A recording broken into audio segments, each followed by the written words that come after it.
I would now like to call on the Mayor, Councillor Matthew Dickerson, to officially welcome you to Australia Day 2024.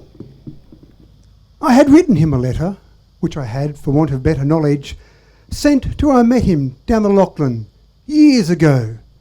He was shearing when I knew him, so I sent the letter to him, just on spec, addressed as follows: Clancy of the Overflow.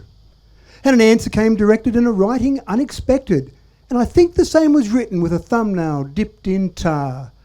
'Twas his shearing mate who wrote it, and verbatim I will quote it. Clancy's gone to Queensland droving, and we don't know where he are. In my wild, erratic fancy, visions come to me of Clancy gone a droving down the Cooper, where the western drovers go. As the stock are slowly stringing, Clancy rides behind them, singing. For the drover's life has pleasures that the townsfolk never know. And the bush hath friends to meet him, and their kindly voices greet him in the murmur of the breezes and the river on its bars. And he sees the vision splendid of the sunlit plains extended, and at night the wondrous glory of the everlasting stars. I am sitting in my dingy little office, where a stingy ray of sunlight struggles feebly down between the houses tall, and the fetid air and gritty of the dusty, dirty city through the open window floating spreads its foulness over all. And in place of lowing cattle, I can hear the fiendish rattle of the tramways and the buses making hurry down the street, and the language, uninviting, of the gutter children fighting comes fitfully and faintly through the ceaseless tramp of feet.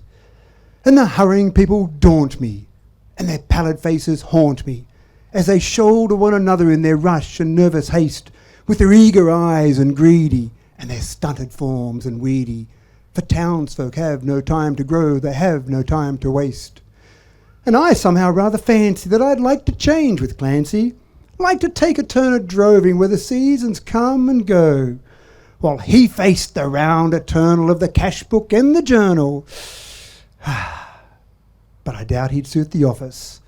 Clancy of the Overflow.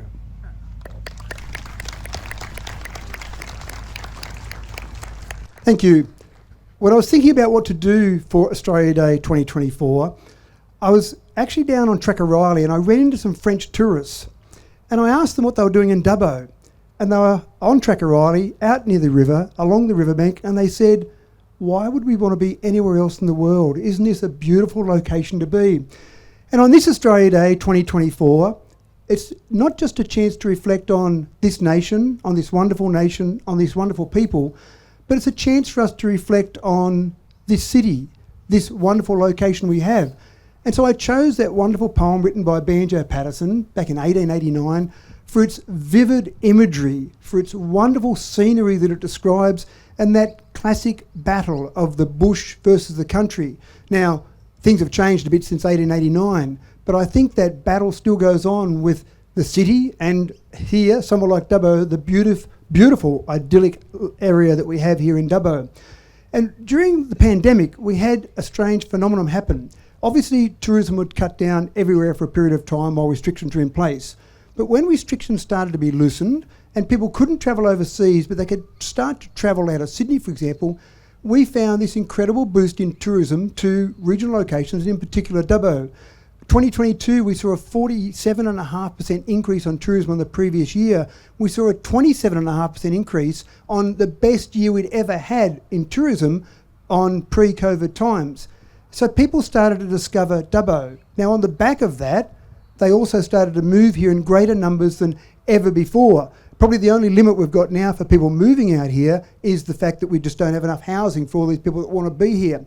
So I have one favour to request of everyone here in the audience today, and that is, when you reflect today on Australia, on this wonderful nation, on this nation that's got a 60,000 year history, and that's got a 200-year history, and that's got a wonderful future going forward, when you reflect on Australia, when you reflect on how great this country is and how great it is to be Australian, then I also ask you to reflect on Dubbo and what a wonderful microcosm we have here in Dubbo based in Australia.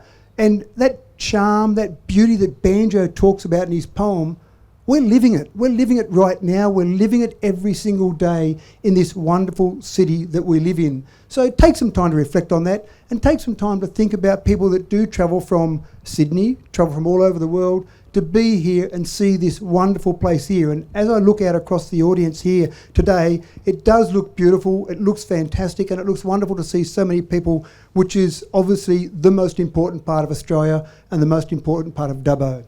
Have an absolutely wonderful day, everyone. Thank you for joining us this morning for this wonderful event and this wonderful way to say it's great to be Aussie, and thank you for being part of this wonderful Dubbo culture we have. Have a great day. Thank you.